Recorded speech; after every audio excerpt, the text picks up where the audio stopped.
con una larga experiencia internacional en 70 países y habiendo vivido en 6 países distintos, el ingeniero y MBA Javier Valela tiene una gran experiencia en estrategia de gestión de energía, con proyectos en Inglaterra, Francia, Kazajistán, Brasil, Sudáfrica, como en proyectos de Modular Reactors en China, Estados Unidos y Argentina. Es actualmente director de negocios para las Américas de Osisoft México. Ha sido director consultor en energía, procesos y centrales eléctricas en Dassault Systems de Brasil y Houston, director de la unidad de negocios de redes inteligentes globales de la empresa Itron, donde también fue director de marketing global en energía. Trabajó en Schlumberger en Brasil como gerente de marketing producto para América Latina y fue gerente de medición en Suez. Es egresado del MIT Sloan en Ingeniería Artificial para estrategias de negocio, cuenta con un posgrado en gestión, energía y medio ambiente por la Universitat Politécnica de Cataluña y la Universidad de Barcelona. Estudió una maestría en negocios de la Pontificia Universidad Católica Argentina, Santa María de los Buenos Aires. Cuenta con un MBA en finanzas de la Universidad de Buenos Aires y tiene un grado de ingeniero industrial en la Universidad Tecnológica Nacional de Argentina y en ciencias aplicadas en economía de la Universidad de Buenos Aires. Antes de empezar y agradeciendo la invitación, esta es una presentación más allá de una presentación de la empresa al cual hoy llevo adelante. Trato de ser con una filosofía de compartir conocimiento y compartir cosas que hacen empresas del sector. Y busco que sea lo más posible una presentación transversal. Pero antes que nada quiero empezar, como les dije, soy argentino, mi padre no era argentino, mi madre tampoco era argentina, entonces el único que nació en Argentina de mi familia soy yo. Y una de las cosas que marcó mi carrera fue básicamente mi padre, que era docente universitario y director de la Escuela de Ingeniería en Argentina, el equivalente aquí a SUTEC de Monterrey. Teníamos una fábrica y en su fábrica, en su trayecto, producíamos herramientas industriales. Y mi padre siempre tenía dos problemas. Uno era pagar la energía que consumíamos y dos era hacer que las personas trabajen. Y lo primero que me dijo, porque mi padre falleció cuando yo era muy joven, dijo, no entiendes, si yo vendo mandriles o si yo vendo tuercas, lo primero que tengo que saber es cuántos mandriles produje y cuántas tuercas produje. Y eso asignó mi carrera. Entonces, más allá de todos los títulos y demás, todo estuvo relacionado con el estudio y análisis de datos. Entonces, la presentación, más allá de lo que sea, busqué eliminar todos los productos y solamente explicar casuísticas, es acerca de los datos y datos en el sector energético. Vamos a empezar lentamente y darles algunos conceptos para compartir y para dialogar, ¿sí? No pretendo que sea otra cosa, así que si ustedes quieren hacerme preguntas o lo que sea, estoy abierto a escucharlas, ¿sí? Entonces, vamos a pasar al siguiente slide. Fíjense una cosa, este es un estudio de McKinsey del año 2017, que habla que la digitalización está en marcha. Pero vamos a mostrarles dos cosas.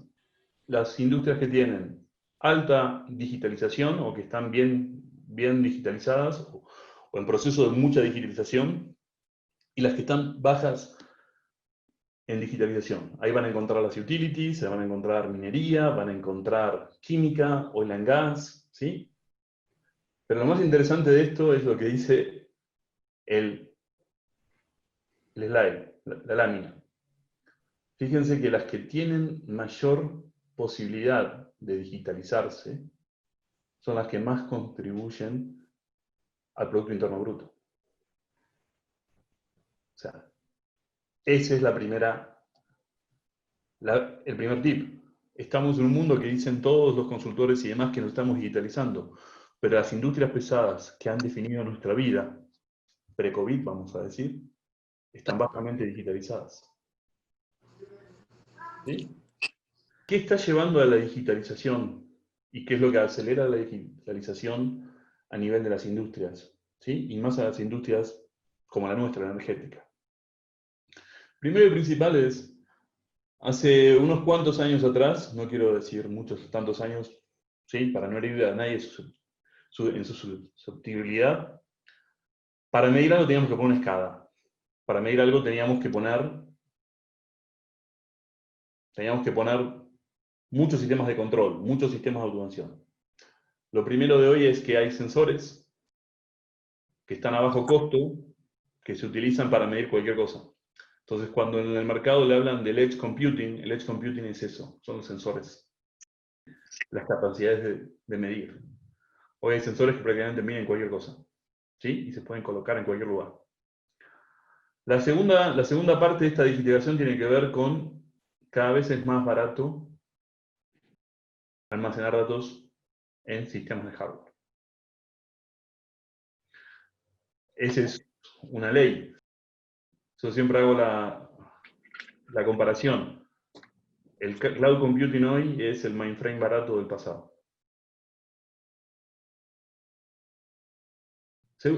Tercer punto. Hay nuevas posibilidades de proceso y analíticas. Cuando escuchan hablar en el mercado de Deep Learning es exactamente, básicamente, capa sobre capa sobre capa de algoritmos, ¿sí? Y de ciclos continuos de modelos. Que las capacidades que da el Deep Learning tienen que ver básicamente con hacer más cálculos. Y la última, lo puse de una manera un poco romántica, vamos a ver, conectividad ubicua, es decir, donde estamos, en nuestro teléfono celular y donde fuera, todo el mundo sabe dónde estamos. Todos nos pueden localizar. El gobierno, las agencias de espionaje, todos nos pueden localizar. Esas son las 4 cosas que llevan a un impulso. ¿Para qué? Para medir más. Pero medir más, ¿qué es lo que se mide? Se miden datos. Información que se procesa a manera de datos. Entonces, siguiendo en esa lógica, todo esto es un proceso tecnológico que existe y que se fue abaratando a lo largo del tiempo. Y hoy existe para todas las empresas. Entonces, la mayoría de las empresas, cuando instrumentan, cuando hacen sistemas energética, toman de estos 4 rubros, lo organizan y buscan tener más datos en tiempo real o más modelos que les permitan anticiparse al tiempo. Ya no es importante. Hace 20 años atrás, cuando yo empecé a trabajar en Suez, que ahora se llama Engie, y empecé como análisis de por qué las plantas paraban y por qué los equipos paraban, me daban la información post-mortem y tardaba 3 meses en cruzar datos y a entender qué había pasado con determinados equipos. Y cuando llegaba a los 3 meses diciendo, descubrí que tal equipo tiene un defecto en esta plaqueta, el jefe de operaciones de la planta, todo el mundo ya sabía lo que era. ¿Sí? O sea, entonces lo que se busca hoy con esas analíticas es buscar ganarle tiempo, es decir, prever paros de planta, prever caídas de líneas de transmisión, ¿sí? Optimizar trabajos de cambios energéticos o de balance de masa energía que existen. Eso es para lo que usan los datos. Siguiendo con esa lógica, es una frase que uso, los datos para mí son los engranajes de las operaciones. Todo lo que hacemos y todo lo que está relacionado produce datos. Todas las herramientas, esos bips que hacen son datos, se transforman en datos. Esos datos se vinculan en sistemas y nos permiten analizar comportamientos, procesos, ¿sí? Evoluciones. Ahí les voy a contar algo más. Si ustedes entran en Internet, van a encontrar esta definición. Esta definición existe, ¿sí? O sea, es una disciplina. Hoy se llama inteligencia operacional. Fíjense, esta es la definición básica de Internet, que dice, es una forma de análisis dinámico de negocios, o de operaciones, podría ser, en tiempo real, el cual nos trae una mayor visibilidad y comprensión en el sentido de las operaciones de negocios. Las soluciones de inteligencia operacional realizan análisis de consulta contra emisiones en vivo y datos de eventos para darnos información procesable en tiempo real. Y a su vez, por supuesto, pueden traer alertas, decisiones o ejecución usando dashboards, paneles de control o a su teléfono celular. Y cuando, paradójicamente, contamos esto, los clientes que tenemos en la empresa que trabajo actualmente tienen todo esto, reciben todo esto, pueden ver todo esto. Algunos lo ven más, otros ven menos. Y ahí vamos al siguiente punto, porque el siguiente punto es inteligencia artificial. Entonces, si yo les pregunto a ustedes, ¿qué entienden ustedes por inteligencia artificial? Antes que alguien me diga algo, les voy a dar la definición que tengo del MIT. Inteligencia artificial no es otra cosa que conectar máquinas procesables y recursos humanos en tiempo real. O sea, no es que autónomamente las máquinas tienen un cerebro y piensan. No piensan nada. Conectan datos y procesos de información entre personas y otros sistemas, como pueden ser software. Eso es inteligencia artificial para el MIT. Y tiene tres vertientes de cosas que se llaman inteligencia artificial. Lo primero que se llama machine learning, que son modelos. El segundo que es lo que se llama el proceso natural del lenguaje, que es cuando entramos en Google y traducimos, que básicamente son vectores. No está traduciendo nada como funciona nuestro cerebro, nada más está haciendo transposición de vectores y los hace muy rápido por la capacidad de cálculo que tiene. Y el último parte es neurológico. Lo que yo me encuentro masivamente con la mayoría de los clientes, empresas de utility del sector, sistemas de energía, es que mentalmente y en sus programas han hecho esto. ¿Sí? Vamos a ponernos en dos ejes, todos lo vemos bien en dos ejes. Pasan de un proceso de gestión manual de datos, donde la información siempre corría de manera paralela, a tener tres estadios, que yo los llamo: uno, visibilidad operativa; dos, evaluación y mejora del desempeño operativo; y tres, aplicaciones de negocio. El valor va aumentando en función de que generan esa plataforma de inteligencia operacional, ¿sí? Que es la automación en los sistemas. Si estuviéramos hablando acá de informática, yo hablaría de una normativa que se llama ISA 95. Pero eso existe para la congregación de datos y la evolución de aplicaciones. Entonces, las utilities hacen que aplican este concepto van dando información del soporte de la operación, de la disponibilidad y confiabilidad de equipos, a contabilidad de producción y balances, básicamente balance de masa de energía o balance de lo que estoy produciendo y lo que estoy sacando, cómo funcionan mis activos. Luego hacen lo que se llama CBM en nuestra jerga lo llaman mantenimiento basado en la condición, es decir, no se guían por las reglas básicamente del organismo estático cuando los ingenieros definimos organismos estáticos, ¿sí?, en diseño de algo, sino que buscan el sentido de organismo vivo dentro de la planta y buscan generar sus aplicaciones de valor. Entonces, todo el tiempo están haciendo un trade-off, vamos a decirlo así, entre el valor que le generan las aplicaciones y la medición de sus analíticas y dónde concentran los datos, porque inteligencia operacional es básicamente dónde concentramos los datos y cómo accedemos a esos datos y cómo tenemos esto.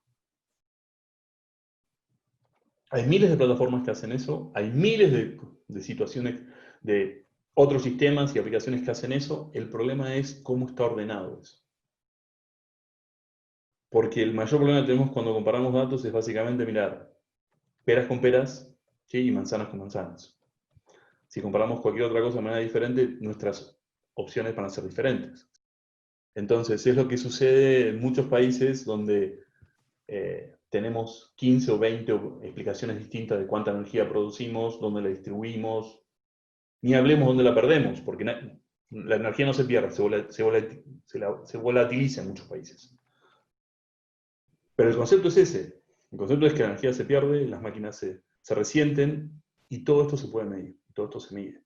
De hecho, no quise entrar en una presentación de productos, pero sí van a haber casos de empresas del sector que hacen muchas cosas con estos datos. Tomé los datos en crudo, les pido disculpas si muchos de estos datos están en inglés, pero este es uno de los últimos situaciones de lo que dicen que viene para el futuro. Gartner nos dice que hay un nuevo concepto de lo que la inteligencia operacional se llama inteligencia continua. Y es exactamente lo mismo que les definí antes en español de la Wikipedia. Y dice que para el 2022, 50% de los nuevos sistemas de negocio en todo el mundo, en todas las industrias, va a estar asociada a incorporar inteligencia continua. Ya no es business intelligence, ¿sí? Business intelligence es la explotación de los datos. La inteligencia continua es cómo generar un sistema continuo de datos e información. ¿Y cómo paso de lo que es mirar o obtener, describir, diagnosticar, predecir y prescribir? Pero que prescribir nuestro lenguaje es diferente, es cómo anticipo esos modelos hacia el futuro. Hay muchos de estos datos y lo que muestro es lo siguiente. Cuando reciben los datos, la mayoría de empresas de energía que hacen buenas prácticas, lo que terminan haciendo una vez que lo miden es viendo cómo explotan esos datos orgánicamente en futuro. Cuando digo orgánico es autónomamente. Entonces, vamos a ver cómo significa esto pragmáticamente. Lo que digo es, tuve una vez un profesor en España que me decía, la mejor manera de ser ingeniero es no ser un ingeniero de escritorio, así que la mayoría de mi experiencia está basada en mostrar datos de empresas reales. Entonces, lo que les voy a mostrar aquí son datos de empresas reales que tienen que ver con la empresa que llevo aquí, para Latinoamérica, pero también tienen que ver con cómo esas empresas, con sus procesos, con sus recursos y con otros proveedores de lo que fuera, han hecho una amalgama de esto y explotado estos datos en función de obtener beneficios medioambientales, económicos o los que fuera. Entonces, perdón, ¿alguien hasta aquí tiene alguna duda? ¿Quiere amenazarme de algún dato o algo? Yo tengo una pregunta, soy Palemón. Javier, normalmente estas tendencias tienen a sus lados una percepción del consumidor que no necesariamente es así como la presentas tú. Ellos perciben otras cosas que quizás sean correctas o incorrectas, pero hay un punto que los iguala y es el criterio en el cual tú decides si tomas un camino que implica una inversión y lo ves con respecto a tus rendimientos, es decir, a tu rentabilidad de esa inversión, corto, mediano y largo plazo. En los casos que nos vas a presentar, ¿cómo has enfrentado eso? ¿Cómo es que la gente percibe que ese valor que se le está ofreciendo por seguir alguna de estas tendencias se justifica con la inversión que va a realizar? Ese es, antes de que empiece, porque creo que a mí eso me parece importantísimo para cualquier... Perfecto, entendí la pregunta. A veces uno quiere saltarse pasos, les pido disculpas si me he saltado pasos. Cuando yo hablo particularmente de estas cosas, hablo de lo que se llama tecnología de operaciones, no hablo de lo que es tecnología de información. Entonces, todas las presentaciones están asociadas a tecnología de operaciones. La pregunta de donde voy es, si estás viendo esto es un ciclo continuo, por eso es inteligencia continua. La única manera que tienes para que esas empresas inviertan y le decidan a esto es que establezcan ellos mismos su programa. Y esto tiene que ver con que lo que estoy diciendo, ¿recuerdan cuando les dije lo que el MIT dice que es la definición de inteligencia artificial? No quiere decir que es un organismo autónomo que piensa solo. Implica que sea un proyecto, implica que ese proyecto esté establecido y que esté establecido por los recursos humanos que tiene la empresa. Si eso no está establecido, la tecnología es secundaria. ¿Sí? Entonces, si vas a comenzar un proceso de mejora, el mayor problema que tenemos aquí nosotros todos en Latinoamérica es que ese proceso de mejora es cultural. Yo siempre digo que la primera barrera que hay que quebrar es la cultura. La tecnología te puede hacer millones de cosas y puede tomar varios caminos, pero culturalmente, establecer ese programa es lo que necesita hacer. Y es un programa. Y ese no es un programa en el corto plazo. Pero la mayor parte de los beneficios para mantener ese programa sí se generan en el largo plazo. Y les voy a contar algo que me pasó a mí aquí, en México, cuando empecé a vivir aquí, hace unos 3, 4 años. La empresa donde trabajo tiene un cliente, una petrolera de México que no vamos a decir el nombre, y veo cómo estaban establecidos los sistemas de recolección de datos y el balance que hacían. Y dije, pero lo están haciendo al revés. ¿por qué no prueban a hacer esto? O sea, sin necesidad de invertir un peso, cambiaron una variable de su sistema y empezaron a contar 5.000 barriles de gasolina que no contaban.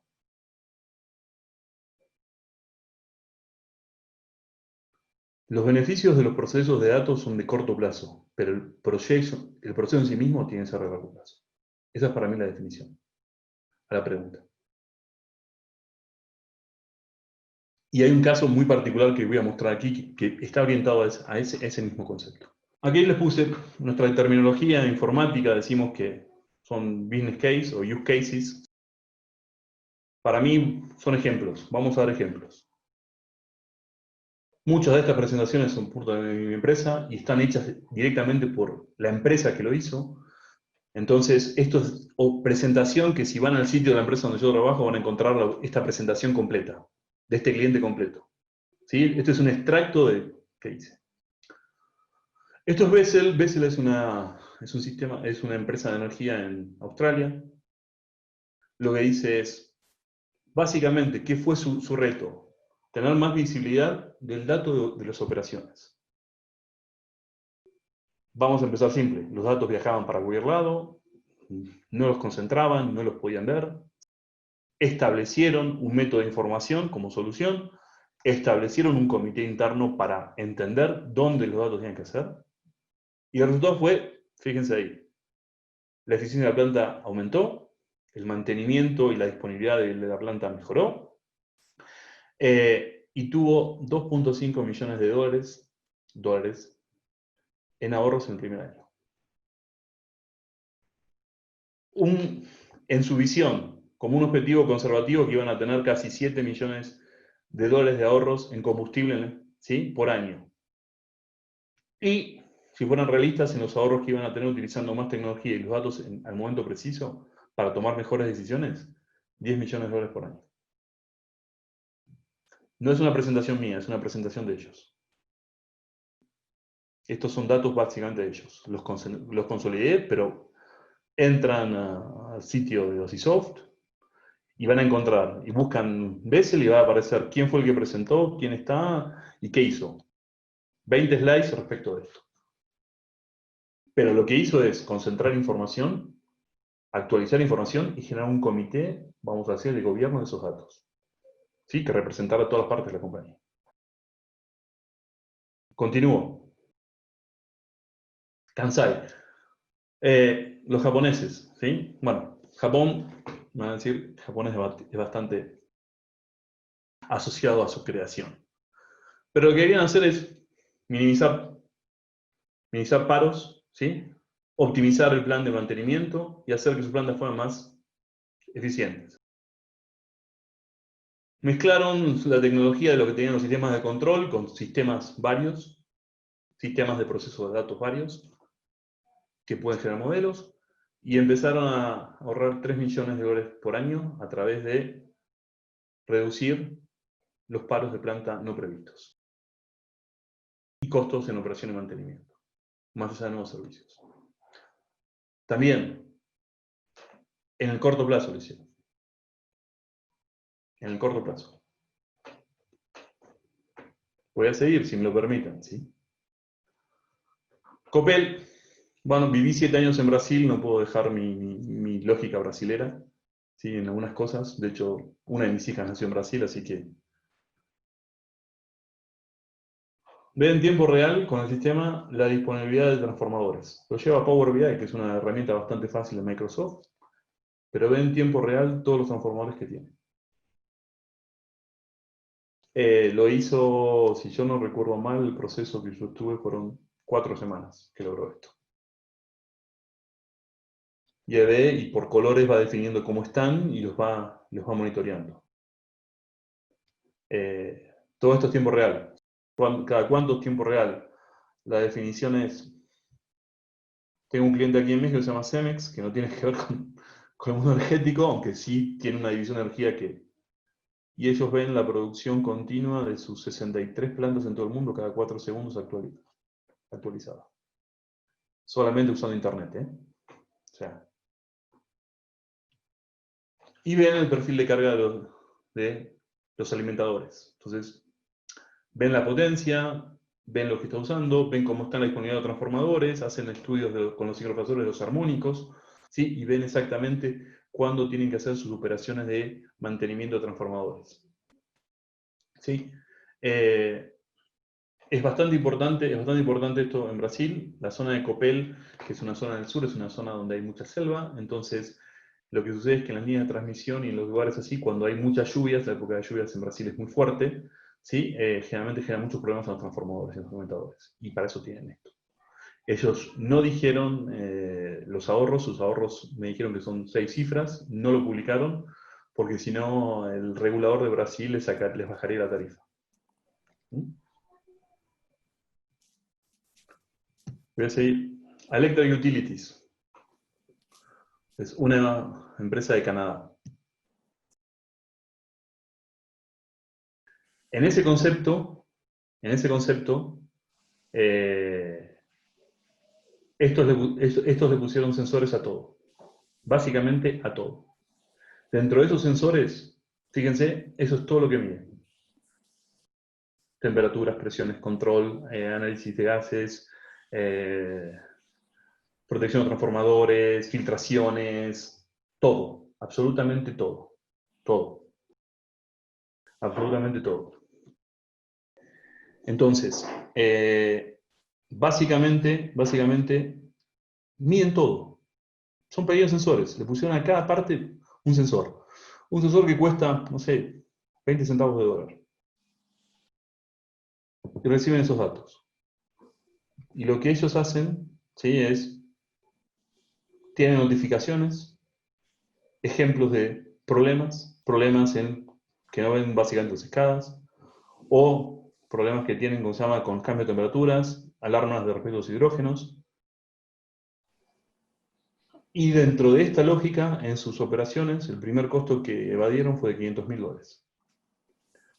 Entonces, la reparación le cuesta, antes de parar la planta y demás, $130.000, pero no le cortan la electricidad al cliente, no hay transformadores que tienen que ser cambiados, lo hacen todo en tiempo real. Tienen presentaciones sobre presentaciones y pantallas que reciben acerca con alarmas en tiempo real que les llegan de cualquier cosa que se desvía. La máquina no decide. El que recibe la información es la persona adecuada que entiende. Endesa Chile, esto es aquí en Santiago de Chile, lo que hizo ahora se llama Enel, lo que hizo básicamente es generar, como se llama, un sistema de control para si yo no me equivoco, son casi 200 plantas que tienen a lo largo de 5 países. Argentina, Brasil, Chile, Colombia y Perú. Y lo que hacen ven en un central que tiene en Santiago de Chile todas las informaciones de sus plantas. Para analizar la producción, para saber cuándo tienen que parar, para saber lo que hacen el análisis. Le pueden enviar al usuario experto de cada situación en particular información al momento, para saber qué es lo que tienen que hacer. Y se ahorraron costos de desplazamiento, se ahorraron costos de tareas, de mantenimiento, ¿sí? Lo hacen para 200 plantas, si yo no me equivoco. Son 200 unidades generadoras, sí. Y bueno, 16.000 megawatts de potencia instalada, a lo largo de 5 países. Fíjense lo que ven. Tienen sus sistemas, sus informes de eficiencia, que le tienen que dar los reguladores de los 5 países diferentes en cada lugar. Tiene un sistema de reportes de vibraciones, tiene un sistema monitor de emisiones, un sistema monitor de los parámetros químicos para las centrales y un proceso de indicadores. Y lo ven todo el tiempo.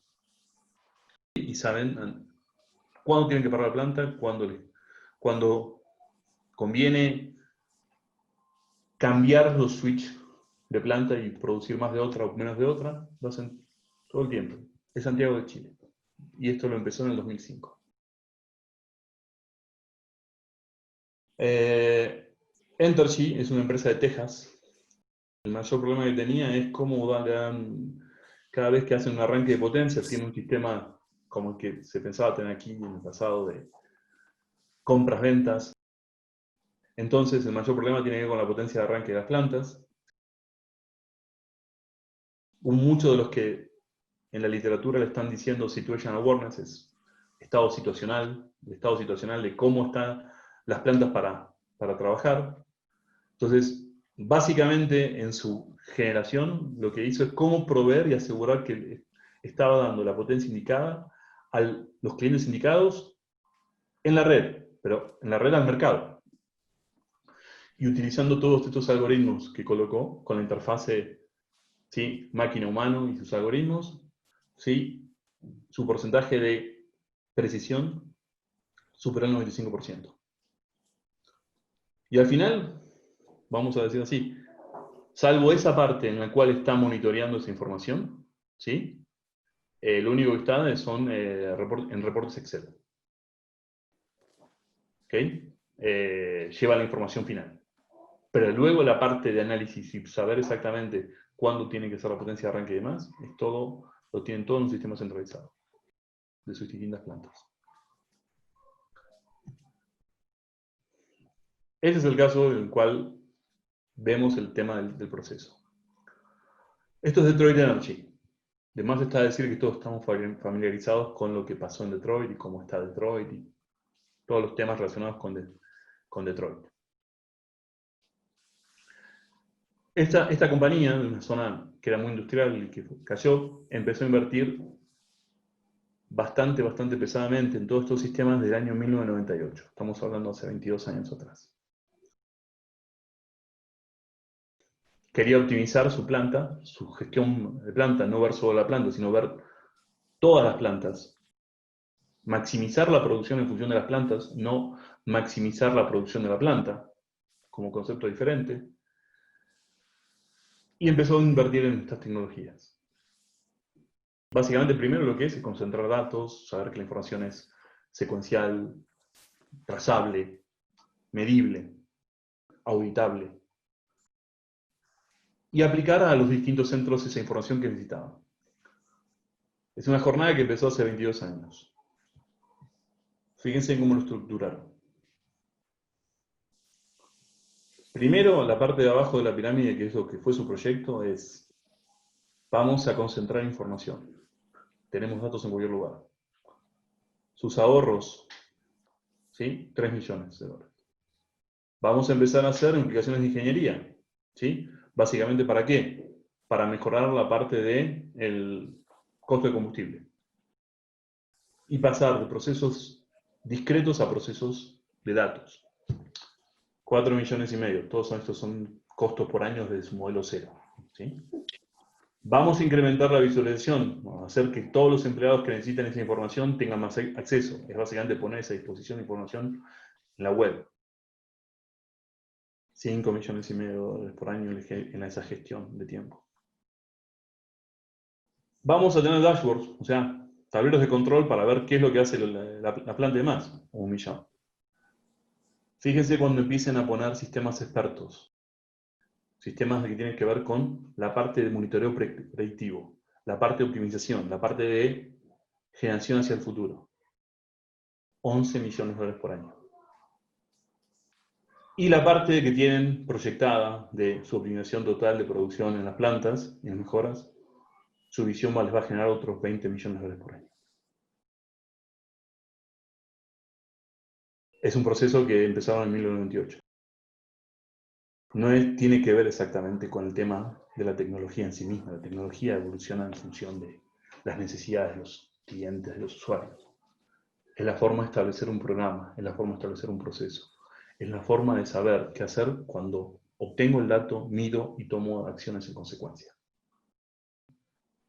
Que esa es una de las partes más complicadas. Yo les puedo asegurar que he visitado 70 países y he visto plantas en muchos lugares y costos disímiles de producción en cualquier lugar. Aunque sea el mismo tipo de planta, el mismo tipo de combustible, le compran el mismo, pero los costos son absolutamente disímiles y los gaps son enormes. Todo esto tiene que ver con el proceso. El concepto es, por eso en la presentación de hoy lo que quería compartir a ustedes dentro de esta visión no tiene que ver exactamente con la tecnología en sí misma, por eso lo llamo inteligencia operacional. La inteligencia operacional es para medir lo que hacemos. Nosotros los humanos seguimos haciendo y seguimos decidiendo. La inteligencia artificial no es algo de un pensamiento autónomo, es algo de lo que tiene que ver en cómo maximizamos la tecnología en relación a las cosas que tenemos que hacer. No estamos en el punto ese de que las máquinas solas procesan y piensan. No, no piensan. Lo que hacen es lo que se llaman ahí el deep learning. El deep learning es camadas y camadas de datos, procesos y simuladores que lo que entregan es información más precisa, datos más precisos. Y eso tiene que ver con esto. Pero el conjunto en sí mismo es un proceso. ¿Alguien sabe dónde queda Tenaga? No, queda en Malasia. O sea, estamos hablando de una empresa de Malasia, no estamos hablando ya del... Lo único que quería hacer Tenaga en todo esto, sí, es básicamente tener visibilidad. Visibilidad de datos. Y esa visibilidad de datos lo que llevó a, básicamente, en función de tener datos, pantallas, compartir información, a tener 7 millones de ahorro en su gestión de generación de energía. Y básicamente es tomaron energía, pero todo lo que hicieron, tiene que ver con un cambio en la gestión de procesos que fue decidido por ellos. O sea, es decisión de procesos de ellos. La tecnología fue la herramienta que utilizaron para avalarse de ese cambio de procesos.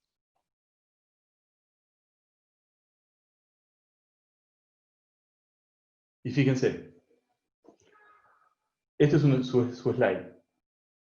O sea, el desafío que tiene de transformar los datos crudos, dentro de información accionable para tomar las decisiones correctas y mejorar la performance técnica y el negocio. Y si ustedes ven ahí, dentro de esos globos que ellos hicieron, en su plataforma, empiezan a medir muchísimas cosas. ¿Qué tan efectivo es el mantenimiento? ¿Qué tan es la eficiencia de la planta? Si cumplo con los procesos de los que tengo que vender energía, los Purchase Power Agreement, ¿cómo tengo el menor posible de los intercambios técnicos, los intercambios de poolish, de gas que tienen sus centrales térmicas? ¿Cómo bajo a casi cero las necesidades urgentes? ¿Y cómo manejo internamente mis procesos? Esas son las acciones que tomó. Pero para tomar esas acciones, su ejemplo es súper claro, es de dónde obtengo los datos, cómo esa información es medible, trazable, auditable y exigible para el que fuera, y de qué manera puedo utilizar esa información para tomar datos y corregir los procesos que sean los adecuados. A veces, la gran parte de la legislación olvida el tema de los datos y fija solo en intereses. Generando a través de los datos es la manera correcta que tenemos para saber exactamente qué es lo que conviene hacer, dónde conviene hacer. Si mantener vivas plantas, vamos a decirlo así, o si construir nuevas. O si realmente los costos que tenemos de generación de una energía renovable son absolutamente mejores en el corto plazo o en el largo plazo respecto a lo que tenemos. Esos análisis, les puedo asegurar que en muy pocos países están bien claros y basados en datos confiables. Por último, aquí tienen un compilado nada más para que tengan... Estas son empresas norteamericanas, ¿sí? Excepto RWE, que es alemana, y Reliant, que también está en Europa, pero el resto son todos beneficios. Fíjense lo que dice Entergy, un caso que les pregunté, que tuvo un beneficio de $8 por cada dólar que invirtió en esos procesos. $8 de retorno por cada dólar invertido en este proceso. No estoy hablando acerca de un producto en particular, que podría hablar horas acerca del producto que logra amalgamar esto, sino es frente a los procesos naturales, ¿sí? Cómo podemos basarnos en medir cosas, que es lo que nos va a generar los resultados. Y es la reflexión con la cual les quiero cerrar mi parte, y estoy abierto a preguntas, es, imaginemos un caso normal como dijo Heráclito hace 550 años después, antes de Cristo. Podemos estar frente a la misma situación, pero la situación en sí misma, con los cambios de los tiempos, no es la misma. porque nosotros no somos los mismos ni las condiciones en las cuales estamos aprendiendo son las mismas. Y esa es la reflexión que le quería dejar con esta, compartir datos y prácticas que hacen varias empresas. Y para cerrar, si entran al site de la compañía, se van a encontrar con 2.500 casos de estos tipos en muchísimas industrias. En oil and gas, no solo power, en mining. Y eso es. El proceso, como alguien me preguntó, tiene que ver más con nuestra cultura y con nuestra voluntad. Los procesos de cambio y los procesos de adopción tecnológica son voluntarios. Dependen más de nosotros, de cómo estudiamos, cómo podemos medir y basarnos en los datos correctos. Mi nombre es Jorge Garza, he sido maestro en tecnología desde pues ya hace bastante tiempo. Escuchando tu ponencia, me cautivó mucho el concepto y los ejemplos. Yo sé que ahora comprendo un poquito mejor lo que mencionas cuando es inteligencia operacional, la conexión con una inteligencia continua, cosa en la cual estoy bastante dedicado últimamente, inclusive escribiendo mi segundo libro sobre inteligencia artificial, pero enfocado a muchos valores diferentes. En este caso, el manejo de energía pues es algo foco en este foro. ¿Sí? Mi pregunta sí, en concreto es lo siguiente. Cuando estamos hablando de inteligencia operacional, inteligencia continua basados en inteligencia artificial, en realidad estamos hablando de una serie bastante grande de multidisciplinas. Estamos hablando de tanto de culturales, como lo mencionaste, como cambios de administración, como cambios en tecnología, en crear y instalar.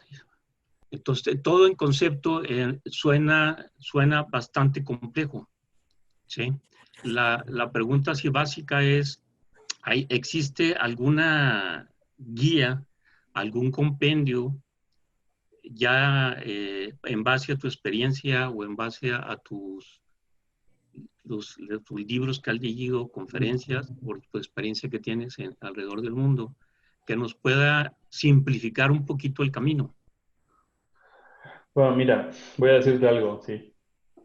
Generalmente, cuando nosotros, y esto ya es una presentación de la empresa, perdón, sí, no, Sí. lamentablemente. Cuando nosotros generamos provocamos este tipo de actividad con determinados clientes, generalmente lo que le ofrecemos es un programa. Ese programa tiene, en función de sus necesidades y demás, tiene un roadmap, donde exactamente a lo largo del tiempo ese roadmap le establece determinados hitos, ¿sí? para cómo hacer ese cambio evolutivo, ¿sí? En uno de los slides que yo presenté, que fue ese que mostraba cómo era la plataforma de inteligencia operacional, que hablaba de aplicaciones en la parte de arriba, evaluación de desempeño en la parte de abajo y lo que era medir en la parte de abajo, en esos dos vectores, eso simula un poco ese proceso. ¿Sí? Ese proceso es primero, consolida información, valida la información, esa información luego, como se llama, se aplica a determinados necesidades o pain points o use cases que quieren hacer y en función de eso se determinan los modelos. Esos modelos es en función de los activos, de los equipamientos que tiene y en función de los sistemas de automación o sensores que tenga, ¿sí? Entonces, no es una guía, ¿sí? estándar, ¿sí? Se hace un relevamiento, digamos. Y después se ve cuáles son los modelos y dónde los conviene utilizarse. Si me vuelvo muy técnico, aquí hay lenguajes de programación bastante gratis, vamos a decir, que muchos utilizan para generar esos modelos. Y esos modelos realimentan el ciclo de información de manera continua. Esa guía existe. Ahora, lo que digo es nosotros seguimos pasos y lo adecuamos en función de clientes. es por decirlo así, es una guía de muy alto nivel, ¿sí?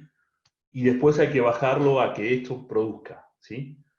Entonces sí hay una parte es recolección de información, estudio de necesidades, aplicaciones, ¿sí? Y modelo de gestión continua. Lo podría definir muy, muy sencillamente en 4 pasos que no dicen mucho, pero que hay muchas actividades en función de eso, ¿sí? Para decirlo aquí, Cemex lo ha hecho aquí, o tiene esa cosa. Lamentablemente, cuando miran todo así, la mayoría de las pantallas del SENACE aquí de México están utilizando ese tipo de información que le hemos provisto y el modelo de integración con sus otros sistemas fue establecido. Después de ahí ellos mismos desarrollan sus modelos. El mayor problema que tenemos cuando hablamos de tecnología o tratamos de ser muy tecnólogos es que no tenemos el conocimiento en todas las industrias. Entonces, sí necesitas mucho la voluntad de quién es el usuario final, que es el que entienda esa parte, porque los modelos van a depender más de un modelo de negocio y de un modelo de operaciones que de la tecnología en sí misma.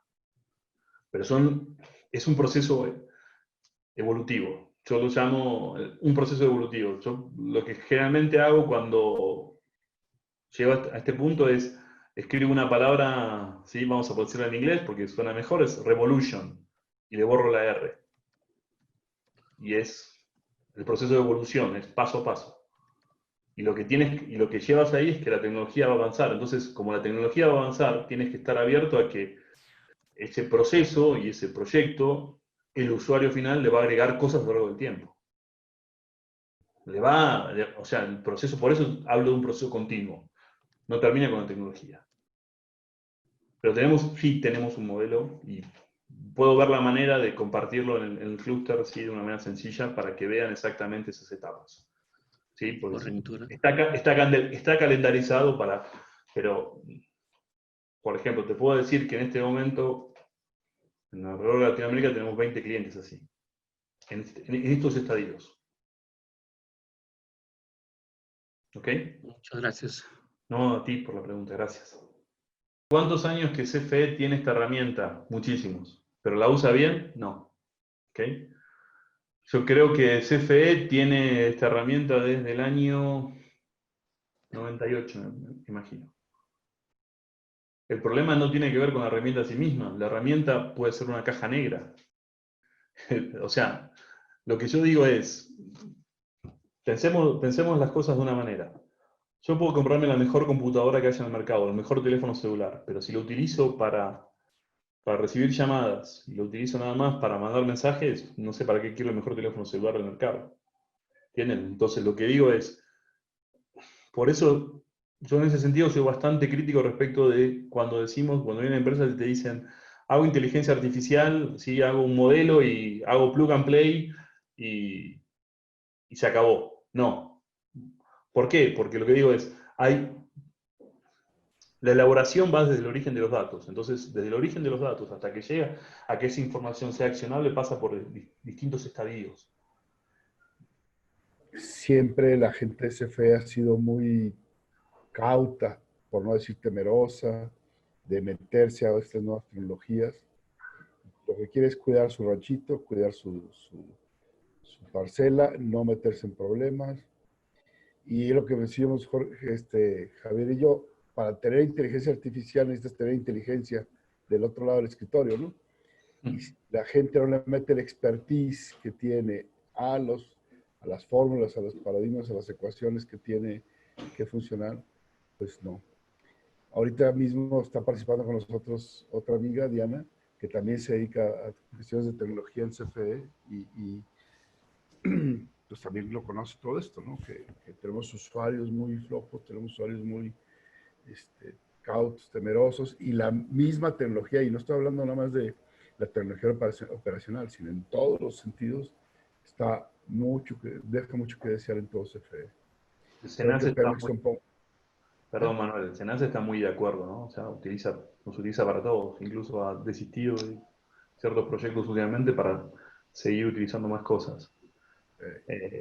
Y para ilustrar, voy a tomar un punto porque ahí está la persona que nombraste, Diana, dice complejidades de conexión de los sensores físicos respecto de la programación del tipo de datos. Eso se acabó. O sea, literalmente hoy te puedo asegurar que hay plataformas súper estables en las cuales cualquier sensor lo estableces el modo de comunicación y llega al lugar de destino. O sea, te digo, básicamente hay muchas plataformas que no tienen ningún tipo de problema, de conexión con cualquier tipo de sensor de mercado. ¿Sí? Independientemente de la que yo representa, ¿eh? Te digo, eso se acabó el tema de tener que programar de un lado y programar del otro, se acabó. Apenas es un paquete de configuración, ¿sí? O sea, es muy fácil de configurar, muy fácil. O sea, apenas minutos, estoy diciendo. No hay más ya. Porque sí hemos, ay, perdón, Pero no, sí pregunta. tenemos esfuerzo de normalización de procesos y de datos, pero a la hora de hacer el modelo, ya sea econométrico, el estadístico, los dashboards en tiempo real, ahí realmente no tenemos problema. Sin embargo, cuando pasamos a la fase inicial, que es la recopilación de los datos, para poder procesarlos, ahí es donde todavía dependemos de procesos incluso manuales. Bueno, ese es el mayor problema que tienen la mayoría de las empresas. Pero eso es hoy algo que existen bastantes cosas para cambiar eso. Siguiendo lo que decía Manuel, alguien de CFE un día con Manuel de lado me dijo, yo sigo confiando en la gente que me levanta los datos en papel. ¿Sí? O sea, y lo que digo es, te doy una explicación técnica respecto a lo que dijiste con los modelos econométricos. Los modelos econométricos manejan series de tiempo. No te puedes asegurar que los datos que se ingresan manuales representen, ¿sí?, lo que se llama tiempo, frecuencia y secuencia, ¿sí? Lo que se llama en inglés timestamp. Entonces, el modelo para que tenga en cuenta esos datos tiene que estar almacenado de esa manera. Si no está almacenado de esa manera, la presión del modelo se va al demonio. Perdón por la expresión. Pero se va al demonio. Y eso es lo que hace que en esta nueva versión de gente que hay muchos científicos de datos, el 80% del tiempo los científicos de datos es acerca de limpiar datos. Entonces, se contratan mucha gente que es especialista en datos, donde las hay, porque es difícil encontrarlos, pero el resultado es que para cuando quieren empezar a hacer el estudio de sus modelos, se basan limpiando datos que están mal categorizados, secuenciados, o lo que yo digo, en la frecuencia diferente. Entonces, si esos datos no están ordenados, pues el modelo no da resultados. Voy a seguir, hay otra persona de Jorge que me dice, ¿qué resultados aplicar inteligencia operativa en empresas de América Latina? Pues lo que te digo es bastante sencillo. Nosotros estamos con una empresa de Colombia en este momento, en el cual ellos vislumbraron, esto te lo digo de estos meses, o sea, meses COVID, un ahorro en operaciones del torno del 25% dentro del primer año. Es una empresa de Colombia, una generadora eléctrica de Colombia. Después tengo algunos otros casos, pero puede ser esto es más general. En minería hemos visto paybacks en 2 semanas. De hecho, y ahora hay una cosa que mi gente me acaba de decir y yo me olvidaba, es el seminario regional de nuestra empresa está el día jueves, es gratuito, sí, es virtual, y va a estar Mitsui presentando, y tiene un caso muy interesante que todavía no estoy autorizado a mostrar, pero existe, y lo va a presentar el jueves. Pero sí hay muchas de estas cosas.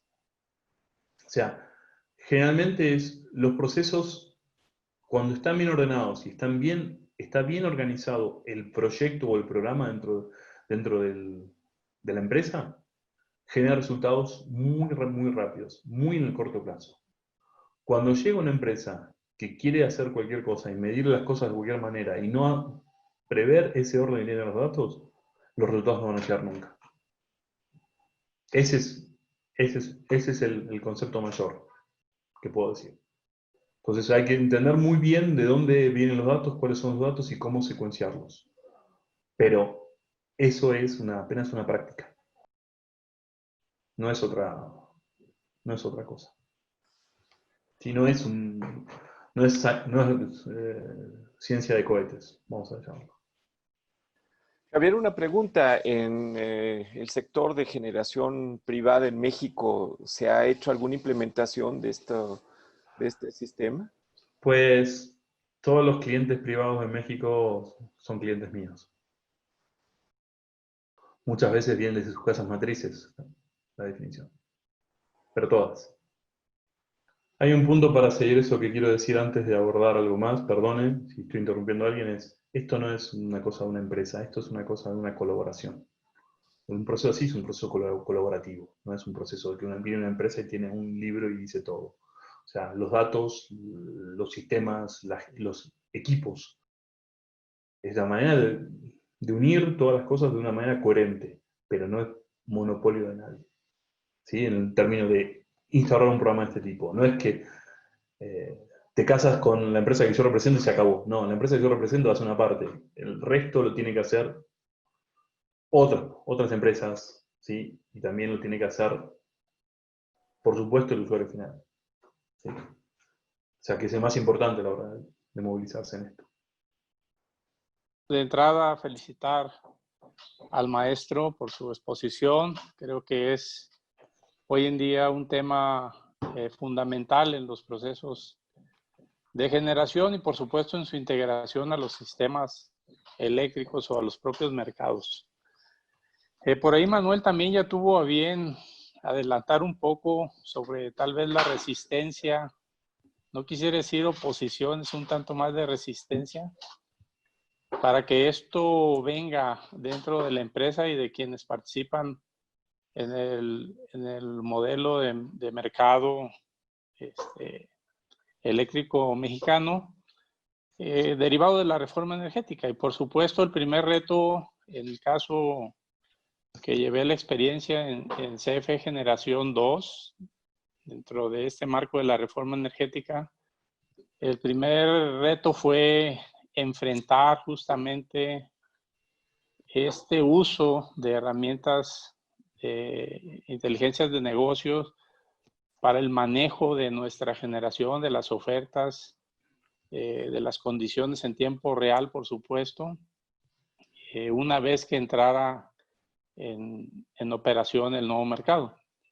Y un grupo de jóvenes que fue reclutado en nuestra empresa, obviamente de las propias centrales con la experiencia ya operacional y de mantenimiento, tuvieron a bien, mediante el uso de las herramientas de inteligencia de negocio del propio Google, desarrollar con lo que se inició a operar, porque si bien es cierto, el SENACE se estructuró y tuvieron la oportunidad de contratar las asesorías para poder desarrollar su propio sistema, al resto de las empresas de generación, desde donde tengo la experiencia, las dejaron a su aventura.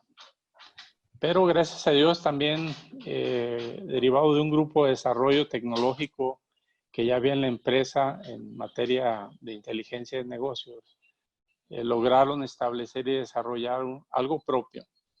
Sin embargo, siempre fue necesario, así se expresó, la necesidad de las consultorías o la necesidad de la asistencia para desarrollar algo más en forma, más consistente y un poco más completo, digamos, porque solamente se quedó para el efecto del mercado y no se hizo extensivo hacia la parte operacional de cada una de las centrales. Con cada una de las centrales lo que se hizo fue rescatar lo que fue el mantenimiento basado en confiabilidad y que de alguna manera ya se traía como una cultura que de manera desgregada se inició. Y creo que lo que sigue debe ser de consolidar, de obtener esta asistencia, de obtener este soporte que permita desarrollar algo más formal, algo más estructurado y ordenado. No puedo hablar hoy en día cuál es la condición porque hace 1 año y 6 meses dejé la dirección, pero no creo que esté distando mucho. Es un poco más por el esfuerzo de ese equipo de trabajo que ha venido trabajando arduamente para mantenerse, puedo decirlo, como líderes nacionales en lo que han hecho desde esta trinchera limitada. Y bueno, pues nuevamente felicitarte y felicitar también al clúster por la invitación. La verdad, en CFE no hay una visión de las cúpulas desde las grandes alturas de utilizar la tecnología como herramienta fundamental para el desarrollo de la empresa, ni del sector, bueno, en este caso del sector eléctrico. El SENACE es el que tenía un poco más de tecnología y cuando se separa, bueno, se lleva una gran parte de esto, que es lo que tenía la tecnología que maneja Javier Varela. Se va, se separa y toda la medición que teníamos nosotros de nuestros nodos sigue siendo propiedad del SENACE. Eso es lamentable. Y Javier Varela me demostró cómo CFE no mide su producción como debe ser y cómo el SENACE, que es el cliente, es el que está midiendo. Entonces, ahí con Nacho platicamos muchas veces de cómo estaba y qué es lo que debíamos hacer, pero si no existe la voluntad, que significa dinero para invertir en tecnología, no tendremos sistemas aislados con propietarios de los fabricantes. Y eso, yo lo digo porque yo trabajé en Peñoles y estaba en informática, y en informática veíamos todos los procesos, las telecomunicaciones, los sistemas, y siempre estuvimos avanzados en Peñoles, y veía la comparativa contra una empresa como CFE, e insistimos, y nada más para decir un ejemplo, el sistema de las sucursales de cobro, que ustedes vean que es el SICOM, sistema comercial, está hecho en COBOL con Visam. Aún sigue ahorita así, o sea, ya está 30 años atrasado cuando lo empezaron a hacer. Así lo verán, ustedes asómense una pantalla en una sucursal y verán unas terminales, es una PC emulando unas terminales. No tenemos tecnología, y esa es la tecnología para cobrar. Y en otras áreas hay muy poco avance. Y esa anécdota que decía Javier Varela, que nos dijo, no, yo estoy muy a gusto con mi colección de datos manual, se agregaba, y lo dijo textual, estoy muy a gusto con mi Excel. ¿O no, Javier? Sí, sí, sí. Sí, y perdón, como yo no soy tan gentil como los mexicanos, le pregunté si era ingeniero de verdad el señor este. ¿Sí? Sí, estudió ingeniería de verdad. Así que, sí, pero no quise ser tan agresivo. Básicamente es una manera de... Hay dos cosas de aquí que yo les quiero dejar antes de salir. Mi conciencia es, aquí hay una palabra que a mí ustedes muchos la dijeron y me gusta mucho, que es un tema de voluntad. Yo creo que muchas veces la voluntad no solo es el dinero, es la voluntad de hacer algo, es analizar si vale la pena hacer eso. La experiencia que tengo básicamente es cuando era bien un joven trabajando en Francia para EDF, en un proyecto. Si yo estaba en Argentina y le decía a mi jefe, no, pero esto es muy complicado, me decía, bueno, déjalo, lo vemos en un tiempo más largo. Y el francés me decía, pues hazlo, y hazlo más rápido, ¿sí? Y por ahí en eso no había que gastar dinero. Entonces, básicamente lo que quiero decir es, hay muchas cosas, hay muchas mejoras, hay mucha tecnología que está utilizada en muchos lugares, no quiero hablar solamente de CFE, que está mal aplicada. Y ese es el mayor tema, ¿sí? Entonces, lo que digo es, hay que tener voluntad, es el primer paso. Y luego son fenómenos culturales. Nosotros somos más de generarnos amigos, de platicar, de establecer vínculos, ¿sí? Pero a su vez, lo que digo es, para las generaciones futuras, lo que más tenemos que hacer es mostrarles, ¿cómo se llama?, que las cosas que se pueden proponer, si tienen la voluntad adecuada, las van a lograr. Y ese para mí es el mayor ejemplo que podemos dar dentro de estas cosas. Luego, si las políticas son las mejores o no, es como digo, depende de donde estemos apoyados. Para mí, si ese apoyo está basado en información real, información validada y trazable, seguramente la decisión la mayoría de la gente vamos a pensar todos para el mismo lado. Y es un poco mi conclusión de estos. Solamente felicitarlo porque fue una excelente plática y por la apertura con la que has respondido todas las preguntas que te hemos hecho. No, por favor, gracias. Y es un mensaje, ¿no? Ustedes pensaban que vamos a dar una presentación de tecnología, pero hablamos de fenómenos de cultura más que tecnología en sí misma, ¿no? Va ligado. ¿Sí? Yo les mostré los casos hoy relacionados con, algunos casos que traje relacionados con la gestión energética.